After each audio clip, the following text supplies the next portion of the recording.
Welcome back, everybody. Today I'm going to teach you how to create a LinkedIn newsletter. This is a fantastic way to share your insights regularly with your professional network and build your authority in your field. Let's get started. First, open your web browser and head over to linkedin.com. Once you're there, log into your account using your credentials. Make sure you're using the account where you want to create and manage your newsletter, as this will be tied to your professional profile.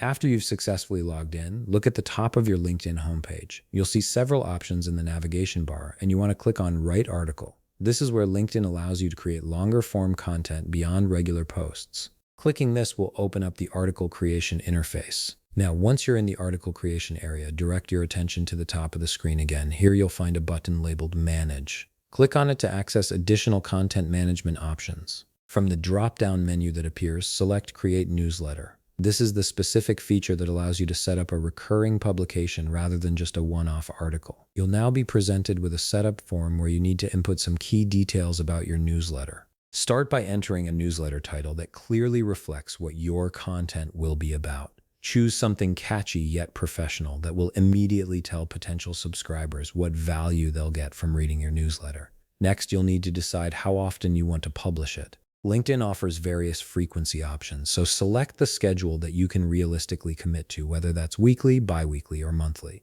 Consistency matters more than frequency when building an audience. After setting your publishing schedule, move on to the description field. Here you want to write a compelling summary of what your newsletter will cover. Think of this as your sales pitch to potential subscribers.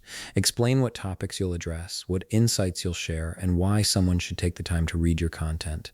Keep it clear and focused. If you want to make your newsletter more visually appealing, you also have the option to upload an image. This could be a custom banner, your logo, or any graphic that represents your newsletter's theme. While this step is optional, a good image can help your newsletter stand out in people's feeds. Once you've filled in all the necessary information and you're happy with how everything looks, go ahead and click Done. LinkedIn will now process your newsletter creation, and within moments, your newsletter will be set up and ready to go. And that's it. You've successfully created your LinkedIn newsletter and can now start publishing valuable content to grow your professional audience. If you found this video helpful, please leave a like, subscribe, and see you in the next video.